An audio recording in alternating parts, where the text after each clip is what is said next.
नमस्कार, राज्यसभा टीवी के खास कार्यक्रम लोकतंत्र 2016 में आप सभी का स्वागत है। मैं हूं प्रीति। असम में पहले दौर का और पश्चिम बंगाल में पहले दौर की 18 सीटों का मतदान सोमवार को शांतिपूर्ण तरीके से संपन्न हो गया। दोनों राज्यों में बम्पर वोटिंग हुई। वहीं केरल में कांग्रेस ने अपने उम्मीदवारों का ऐलान कर दिया है, जबकि तमिलनाडु और पुदुचेरी में एआईएडीएमके ने भी सीटों की घोषणा की है। साथ ही आपको दिखाएंगे चुनाव से जुड़ी हर छोटी बड़ी खबर। शुरुआत चुनावी सुर्खियों के साथ।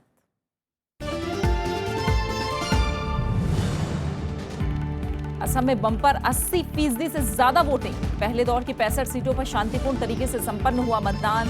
गोगोई, सोनोवाल समेत 539 उम्मीदवारों की किस्मत ईवीएम में कैद। पश्चिम बंगाल में भी पहले दौर की 18 सीटों पर बम्पर मतदान। 81% हुई वोटिंग। महिलाओं ने बढ़ चढ़ कर लिया हिस्सा।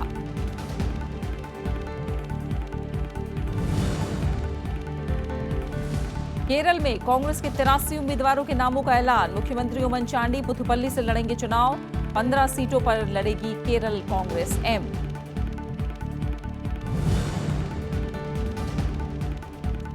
एआईएडीएमके की उम्मीदवारों की सूची जारी। तमिलनाडु में 227 और पुदुचेरी में सभी 30 सीटों पर लड़ेगी चुनाव।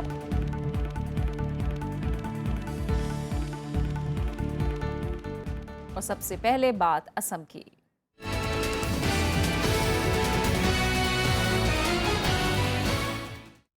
असम विधानसभा चुनाव के पहले दौर में बम्पर 80% से ज्यादा वोटिंग हुई। सोमवार को हुए मतदान में कोई भी अप्रिय वारदात नहीं घटी। ये दौर इसलिए भी अहम माना जा रहा था क्योंकि मुख्यमंत्री तरुण गोगोई और बीजेपी के मुख्यमंत्री पद के दावेदार सर्बानंद सोनोवाल के भाग्य का फैसला भी इसी दौर में हुआ। कुल 539 उम्मीदवारों की सियासी किस्मत फिलहाल ईवीएम में कैद हो गई है। असम में पहले दौर के मतदान के लिए सोमवार सुबह से ही मतदाताओं में खासा उत्साह दिखा। धीरे धीरे मतदान केंद्रों पर लंबी लंबी कतारें लगने लगीं और शाम आते आते बम्पर वोटिंग का ऐलान हो गया। The election had been by and large peaceful. It is totally free from violence, no violence. इस दौर की 65 सीटें राज्य के ऊपरी असम, पहाड़ी जिलों और बराक घाटी में पड़ती हैं। इस बार यहाँ के बाशिंदों का अंदाज भी अलग था और मुद्दे भी। Basically, we need a change over here. It's enough is enough. We need a change. Employment opportunities are not there. No development we have seen. Conditions are not good. नहीं, अभी चेंज होना चाहिए। बहुत हो गया, अभी चेंज चाहिए। Vote डालने वालों में वीवीआईपी मतदाता भी रहे। मुख्यमंत्री तरुण गोगोई ने जोरहाट में वोट डाला तो बीजेपी के मुख्यमंत्री पद के दावेदार सर्बानंद सोनोवाल डिब्रूगढ़ में वोट डालने पहुंचे। People want a change. I also want change. Assam should be go faster development. Provide employment also. Everybody wants change. Who wants to be remain static? I am fighting not against center. I want to cooperate with the center. But Modi's injustice. So long he will go on denying. So long he will go do injustice. I will fight against injustice, not against central. It is a unique place in the state of Assam, and that's why. But they have a lot of problems, difficulties, the lack of communication, infrastructure facilities, and many where they're deprived of the modern like growth.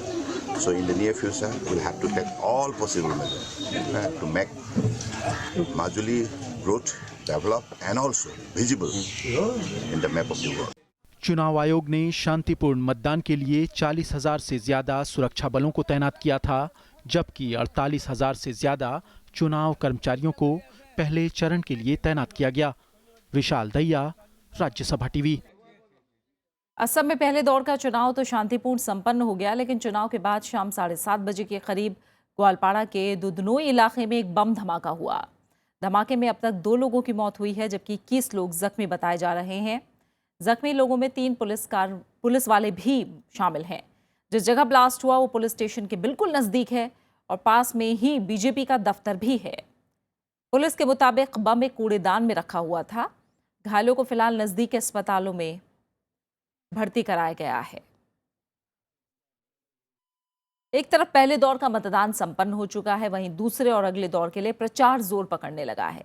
Congress उपाध्यक्ष राहुल गांधी ने सोमवार को असम के ग्वालपाड़ा, धुबरी और बोंगाई गांव में रैलियां की। उन्होंने असम के विकास के लिए मेक इन असम की बात कही।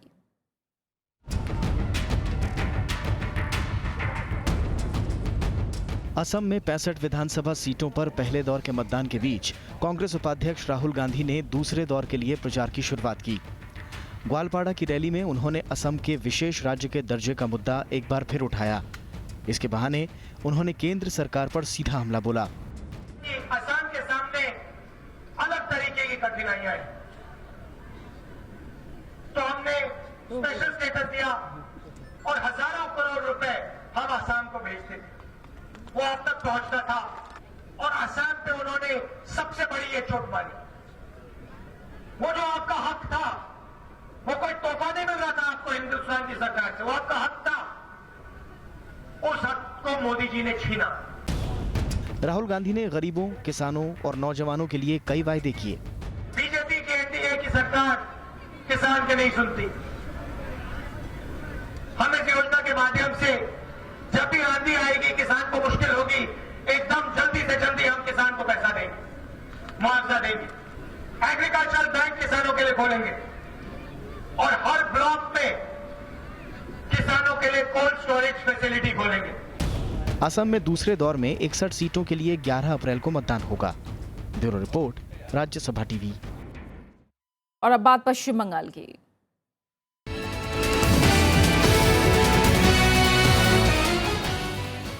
पश्चिम बंगाल के पहले दौर के 18 विधानसभा सीटों के लिए सोमवार को बम्पर 81% वोटिंग हुई।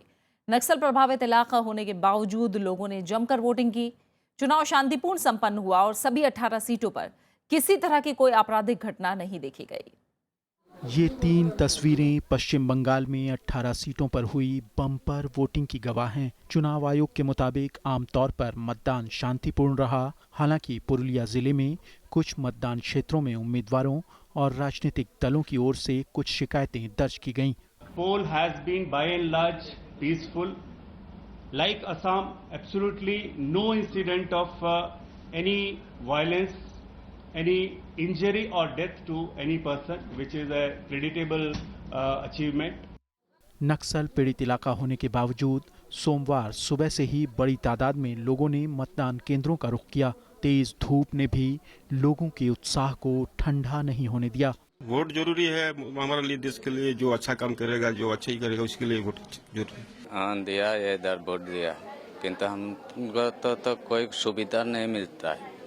हाँ, सरकार से सुविधा चाहिए हम लोग का। Electoral system, the vote is an important thing, so we have to give vote.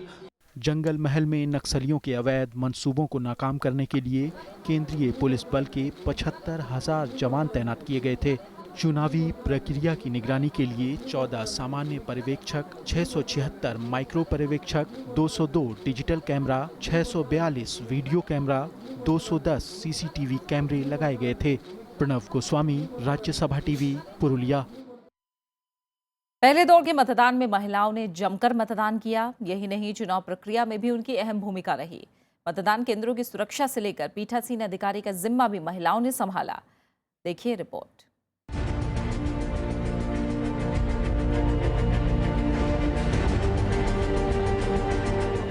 Assam और पश्चिम बंगाल में सोमवार को पहले दौर की वोटिंग में महिला मतदाताओं का उत्साह देखते ही बना। मतदान केंद्रों पर सुबह से ही बड़ी तादाद में महिलाओं की लंबी लंबी कतारें देखी गईं। असम के दीफू, जोरहाट, काजीरंगा में भी बड़ी तादाद में महिलाएं मताधिकार के इस्तेमाल के लिए पहुंची। इन्फ्लेशन है, अनएम्प्लॉयमेंट है, फ्लड का है, इतना सारा मुद्दे हैं, तो हम लोग का जो 15 ईयर्स है उससे तो हम लोग का थप गए हैं। तो अभी जो है विकास जो मोदी जी बोल रहे हैं उसी का चलते हुए एक चेंज बहुत सख्त जरूरत है। We need to change our, we are not getting any employment. Whenever we go for any interview we face corruptions, so we need to change all this. पश्चिम बंगाल की 18 सीटों पर भी महिलाओं ने बढ़ चढ़कर वोटिंग की। पुरुलिया, पश्चिमी मिदनापुर और बांकुड़ा के मतदान केंद्रों पर बुजुर्गों, महिलाओं के साथ पहली बार वोट दे रही युवतियां भी अपनी बारी का इंतजार करती दिखी। डेफिनेटली अच्छा लग रहा है। फर्स्ट टाइम दिया मैंने, अपना अधिकार फर्स्ट टाइम फील हो रहा है कि मैं एक सिटीजन हूँ इंडिया का। अच्छा लग रहा है। আমরা চাইছি আমাদের সংসারের জন্য পায়খানাও নেই, ঘরও নেই, আমরা গরিব মানুষ, তার জন্য ওইটাই চাইছি যদি কিছু পাই নতুন সরকারের কাছে আর কি। ভোট দেওয়াটা তো ইম্পর্টেন্ট, কারণ ইউথরাই তো দেশের ভবিষ্যৎ, আমাদেরকেই তো এবার ভাবতে হবে। তাই केवल वोटिंग में ही नहीं, महिलाओं ने मतदान प्रक्रिया के संचालन में भी अहम किरदार निभाया। आदर्श मतदान केंद्रों, महिलाओं के लिए बने विशेष मतदान केंद्रों समेत दूसरे पोलिंग बूथों पर महिलाओं ने सुरक्षा से लेकर वोटिंग प्रक्रिया का जिम्मा संभाला।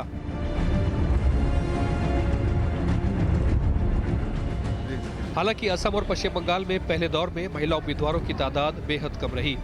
असम में इस दौर में 539 उम्मीदवारों में जहां केवल 43 महिला प्रत्याशी मैदान में हैं, तो पश्चिम बंगाल में 133 प्रत्याशियों में से केवल 11 महिला उम्मीदवार रही। असम में विशाल दहिया, पश्चिम बंगाल में प्रणव गोस्वामी के साथ ब्यूरो रिपोर्ट, राज्यसभा टीवी। और अब बात केरल की।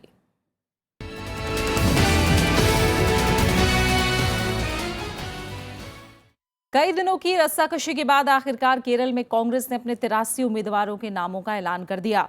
मुख्यमंत्री ओमन चांडी, गृह मंत्री रमेश चेन्नितला, पूर्व मुख्यमंत्री के करुणाकरन के बेटे के मुरलीधरन और बेटी पद्मजा वेणुगोपाल बड़े नामों में शुमार हैं। हालांकि लिस्ट में युवा लोगों को खासा मौका दिया गया है।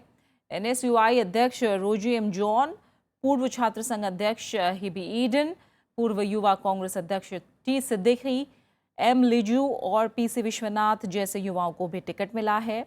सोलर और जमीन घोटाले के मद्देनजर पार्टी ने थिक्काकारा से मौजूदा विधायक बेनी बेहनान का टिकट काट दिया है। उनकी जगह पार्टी ने PT थॉमस को उम्मीदवार बनाया है। बेनी बेहनान को मुख्यमंत्री ओमन चांडी का करीबी माना जाता है। इसके अलावा AP अब्दुल्ला को टिकट दिया गया है। उन्होंने हाल ही में CPM छोड़ कांग्रेस का हाथ थामा था।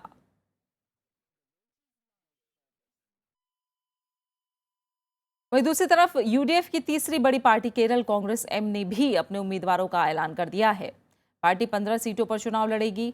सभी मौजूदा विधायक अपनी सीट से ही लड़ेंगे, जबकि पार्टी अध्यक्ष KM मनी अपने चुनावी गढ़पाला से चुनाव लड़ेंगे, जबकि PJ जोसेफ थोडुपुझा से चुनाव लड़ेंगे। वहीं पार्टी के पुराने नेता CF थॉमस चंगना सेरी से और N जयराज कंजीरापल्ली से चुनावी मैदान में उतरेंगे।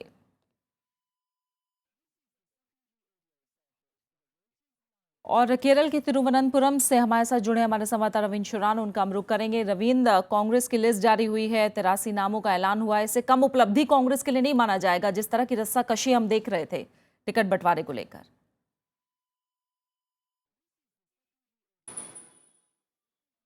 जी देखिए, एक बड़ी भारी रस्साकशी यहाँ चल रही थी। हालांकि तमाम राजनीतिक जो नेता हैं, कांग्रेस पार्टी के शीर्ष नेतृत्व है, वो लगातार प्रदेश में इस बात से इनकार करता रहा कि किसी भी तरह के डिफरेंसेस पार्टी में नहीं है। लेकिन जो मीडिया में खबरें आ रही थी और सूत्रों के हिसाब से जो खबर हमारे पास पहुंच रही थी, उसके हिसाब से जो 3 अलग अलग गुट बने हुए हैं फिलहाल कांग्रेस पार्टी में जो दिखते हैं केरल में, जिनमें एक चीफ मिनिस्टर ओमान चांडी एक ग्रुप का हिस्सा है और होम मिनिस्टर रमेश चेन्नितला जो कि पूर्व में अध्यक्ष भी रहे हैं, वो एक अलग ग्रुप है, और VM सुधीरन जो प्रदेश अध्यक्ष फिलहाल हैं। ये 3 अलग अलग ग्रुप बने हुए हैं और इन तीनों ने अपने अपने उम्मीदवारों को अधिक से अधिक टिकट दी जाए, इसके लिए कोशिश की थी। इसके अलावा जो बीच में कुछ मंत्रियों को निकालने की भी प्रक्रिया यहाँ पे हुई थी। चीफ मिनिस्टर ने एग्जिट करवाया था मंत्रियों को, और उसके अलावा कुछ मंत्रियों का टेंटेड थे, उनको इस बार कैंडिडेचर ना मिले, इस बार टिकट ना दी जाए, इसके लिए लगातार VM सुधीरन जो प्रदेश अध्यक्ष हैं वो कोशिश कर रहे थे, और उसी के तहत ये पूरी रस्साकशी चल रही थी। यहाँ तक की बात भी आई है कि मुख्यमंत्री ने कहा कि अगर मेरे कैबिनेट कुलीग जो मेरे सहयोगी हैं उन पर किसी तरह का आरोप है तो सबसे ज़्यादा आरोप तो व्यक्तिगत तौर पर मुख्यमंत्री होने के नाते मुझ पर हैं, इसलिए अगर ये लोग चुनाव नहीं लड़ेंगे तो मैं भी चुनाव नहीं लड़ूंगा और मैं भी चुनाव की प्रक्रिया से अलग रहूंगा। इस तरह की बातें तक भी गंभीरता के साथ सुनने में आई हैं। लेकिन उसके बाद जब कल हमारे मुख्यमंत्री से बात हुई, राज्यसभा टीवी से खास बातचीत की मुख्यमंत्री ओमान चांडी ने, उन्होंने कहा कि ये सब बातें जो है बेबुनियाद हैं और इनमें किसी तरह का तथ्य नहीं है। और उसके बाद कुछ घंटों के बाद ही ये लिस्ट जारी हो गई है। इस लिस्ट में हालांकि जो विवादित नाम थे वो तमाम नाम शामिल हैं। एक खाली जो है उनका नाम हटा दिया गया, जो पूर्व मंत्री रहे विधायक थे, उनको नाम खाली ओमान चांडी ग्रुप के थे, उन्होंने अपना कैंडिडेचर खुद विड्रॉ कर लिया था, जिसकी वजह से उनके जगह दूसरे प्रत्याशी को वहां पर मौका दिया गया है। अगर हम लोग यहाँ मुद्दों की बात करें तो जाहिर तौर पर करप्शन जो है, भ्रष्टाचार एक बड़ा मुद्दा यहाँ पर बनकर उभर रहा है। LDF और BJP जो विरोधी दल हैं वो लगातार कांग्रेस पार्टी के इस शासन में हुए 5 साल के दौरान हुए भ्रष्टाचार या भ्रष्टाचार के जो आरोप हैं उनको इस बार प्राथमिकता के साथ चुनावों में मुद्दा बना रहे हैं। बड़े बड़े होर्डिंग्स यहाँ पर लगे हैं, बड़े बड़े पोस्टर्स यहाँ लगे हैं और उन्हीं के तहत जो है चुनाव में जा रहे हैं। कुछ दिन पहले ही जो सोलर स्कैम यहाँ पे अनर्थ हुआ था, हालांकि वो उसका मामला अभी पेंडिंग है, अलग अलग कोर्ट में अलग अलग तरह का मामला उसमें चल रहा है। कल हाई कोर्ट ने भी उसमें एक संज्ञान लेते हुए स्कैम को लेकर जो विपक्षी हैं वो इसे बड़ा मुद्दा बनाने की तैयारी में है। जबकि कांग्रेस पार्टी जो है वो कह रही है कि हमारी तरफ से बहुत विकास के काम यहाँ पर किए गए हैं। उम्मीदवारों की सूची के बारे में बताया, किस तरह गुटबाजी देखने को मिली यहाँ कांग्रेस प्रदेश अध्यक्ष और खुद मुख्यमंत्री के बीच। उस बीच इन नामों का ऐलान हुआ है, देखना होगा अब बाद में किस तरह की भीतरघात या गुटबाजी देखने को मिलती है, क्योंकि खुद कांग्रेस उपाध्यक्ष राहुल गांधी कह चुके हैं कि अगर कांग्रेस हारेगी तो वो कांग्रेस से ही हारेगी केरल में। इस तरह की बातें भी सामने आई। फिलहाल आपने ये जानकारी हम तक पहुंचाई रवींद्र, आपका बहुत बहुत शुक्रिया हमारे साथ जुड़ने के लिए। और आइए अब बात करते हैं तमिलनाडु की।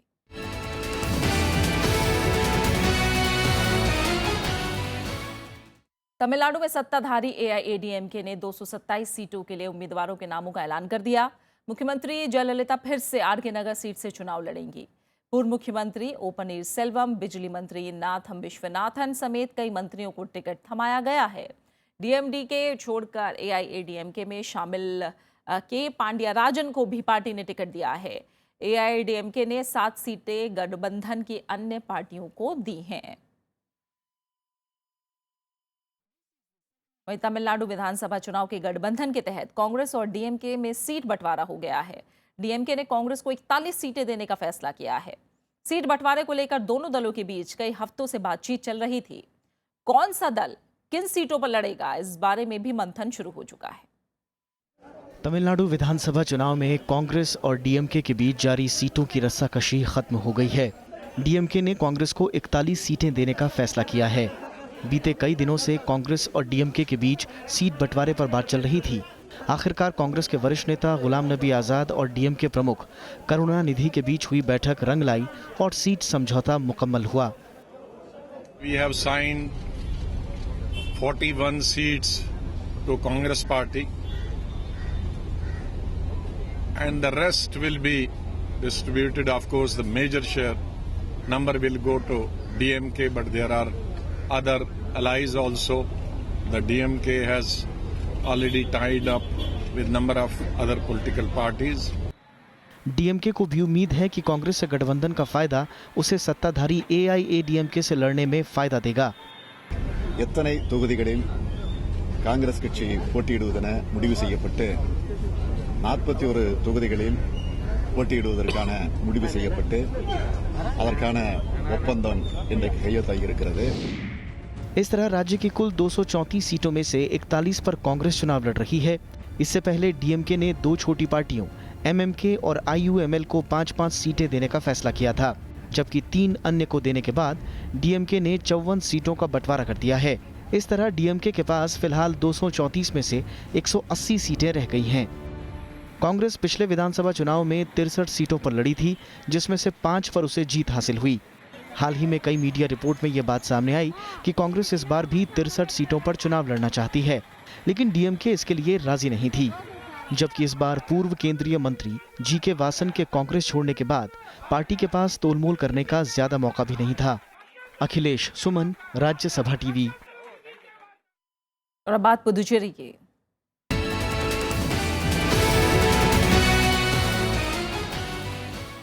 एआईएडीएमके पुदुचेरी में सभी सीटों पर चुनाव लड़ेगी।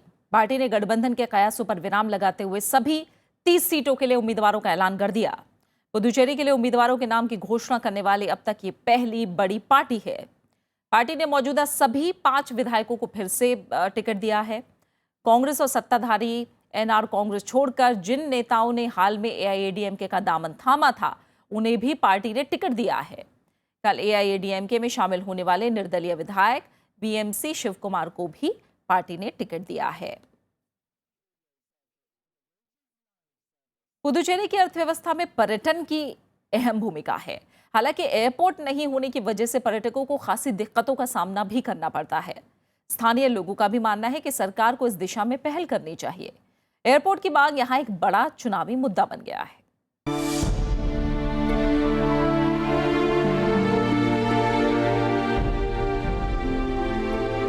कुदरत के हंसी नज़ारे और समंदर किनारे सुकून से वक्त बिताने के लिए एक से बढ़कर एक बीच। ये है पुडुचेरी। इन दिलकश नज़ारों के दीदार के लिए हर साल बड़ी तादाद में देश विदेश से सैलानी यहाँ आते हैं।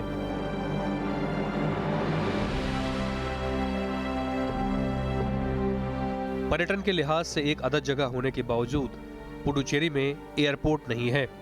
पर्यटक चेन्नई एयरपोर्ट से यहाँ आते हैं, वहीं कई सैलानी रेलों के जरिए पुडुचेरी पहुँचते हैं। Pondicherry is quite an important place in the tourist list. Most of the neighboring countries' tourists are visiting Pondicherry, and with regard to Pondicherry, tourism industry is going to be the biggest exchequer for Pondicherry. Airport न होने के चलते विदेशी पर्यटकों को खासी दिक्कतों का सामना करना पड़ता है। स्थानीय लोगों का मानना है कि पुडुचेरी में अगर एयरपोर्ट बनता है तो इससे पर्यटन उद्योग को काफी बल मिलेगा। I've been hearing that an airport here in Pondicherry would be helpful because we have to come through Chennai. But I think we're enjoying the facilities that are here. More facilities will help for more tourists, sure. They have to focus most on tourism sector. If they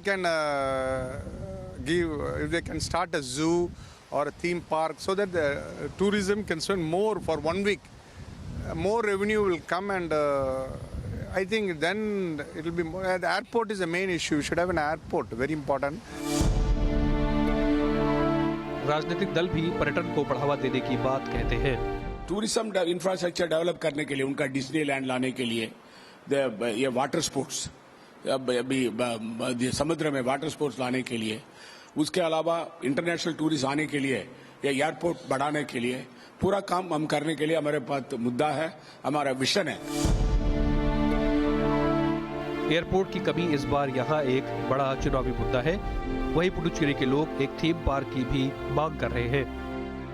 Pondicherry की अर्थव्यवस्था में पर्यटन का बहुत बड़ा योगदान है। यहाँ के लोगों का मानना है कि अगर सरकार ठीक तरीके से पर्यटन उद्योग को बढ़ावा दे तो यहाँ पर बेरोजगारी की समस्या खत्म हो सकती है और यहाँ के लोग एक बेहतरीन जिंदगी जी सकते हैं। आने वाली सरकार से लोगों को यही उम्मीद है कि वो पर्यटन को बढ़ावा देने के लिए कई ठोस कदम उठाएगी। पौंडीचेरी से कैमरामैन चेतन के साथ रविंद्र सिंह शोराण, राज्यसभा टीवी। और इसी के साथ फिलहाल लोकतंत्र 2016 में अभी के लिए इतना ही। मुझे दीजिए इजाजत। नमस्कार।